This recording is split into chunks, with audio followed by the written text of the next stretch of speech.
गावनि उन्दै फिसानि सोमोन्दै ससियेल मिडियायाव बायदि हगारनानै होयोब्ला जालांनो हागौ दायनिगिरि।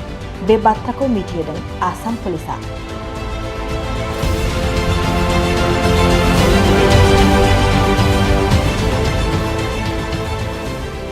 फेसबुक, टुइटार बायदि ससियेल मिडियाफोराव गावनि गथ'नि सोमोन्दै एबा नखरनि सोमोन्दै बायदि फट'फोर हगारनानै होनायनिफ्राय दिथागिरि बिमा-बिफा आरो साफ्रोमबो सुबुङानो बयबो सांग्रां जा।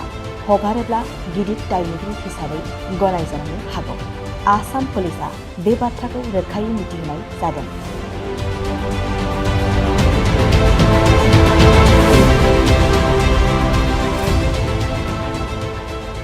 हगारनायनिफ्राय सिगां माखासे बाथ्राखौ सानग्रोनो खावलायदों आसाम पुलिसा।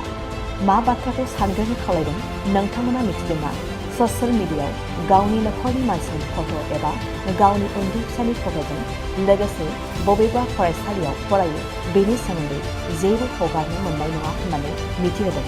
हगारनायनि सिगां एसे सानग्रोनो खावलायदों आसाम पुलिसा।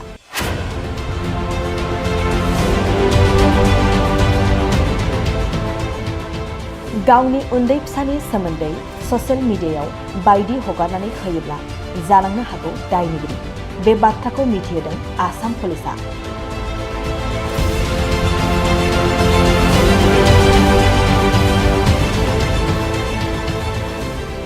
फेसबुक, टुइटार बायदि ससियेल मिडियाफोराव गावनि गथ'नि सोमोन्दै एबा नखरनि सोमोन्दै बायदि फट'फोर हगारनानै होनायनिफ्राय दिथागिरि बिमा-बिफा आरो साफ्रोमबो सुबुङानो बयबो सांग्रां जा।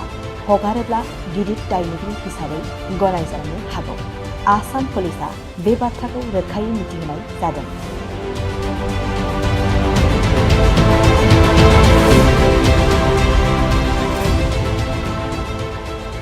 हगारनायनिफ्राय सिगां माखासे बाथ्राखौ सानग्रोनो खावलायदों आसाम पुलिसा। मा बाथ्राखौ सानग्रोनो खावलायदों नोंथांमोना मिथिदोंना? ससियेल मिडियायाव गावनि नखरनि मानसिनि फट' एबा गावनि उन्दै फिसानि फट'जों लोगोसे बबेबा फरायसालियाव फरायो बेनि सोमोन्दै जेबो हगारनो मोननाय नङा होननानै मिथिहोदों। हगारनायनि सिगां एसे सानग्रोनो खावलायदों आसाम पुलिसा। नोंथाङा सरखारि साख्रि नागिरदोंना? नोंथांनि थाखाय मोनसे गोजोनथाव खौरां। नोंथांनि थाखाय दं एडुकेट पइन्ट, जेराव नोंथाङा सोलोंथाइ लानायनि गेजेरजों सरखारि साख्रिनि गुबुन गुबुन रोखोमनि गोब्राब आनजादफोरखौ उथ्रिसारनो हागोन आरो गावनि आथिङाव गसंथानो हागोन। बे एडुकेट पइन्टआव नोंथांमोना SSC, bank PO, bank clerk, bank SO, UPSC, FSC, defence, railway, state insurance, AAO, ADO एसिस्टेन्टजों लोगोसे स्टेट लेभेल जब आरो माखासे सरखारि साख्रिनि आनजादाव गोनांथि जानाय आयदाफोराव सोलोंथाइ लानो हागोन।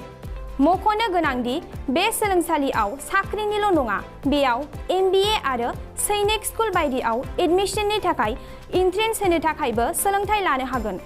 बे सोलोंसालियाव गाहाम थाखो खथानि सुबिदा दं आरो सम मथे नोंथांनि सोलोंथाइखौ बे सोलोंसालियाव होनाय जागोन। बेखौबो मिथिनांगोन दि बे एडुकेट पइन्टआव सोलोंथाइ लानानै बावैसो 2021-22 इं मायथाइनि एसएससि GDनि आनजादाव गासै 11 सा सोलोंसाफोरा उथ्रिसारनो हादों। बारा नङा, गासै 15,000 रांजोंनो नोंथाङा बे सोलोंसालियाव 6 दानसिम सोलोंथाइखौ लानो हागोन। बे सोलोंसालिया क'क्राझार, बरपेटा र'ड, गवालपारा आरो बङाइगावआवबो दं।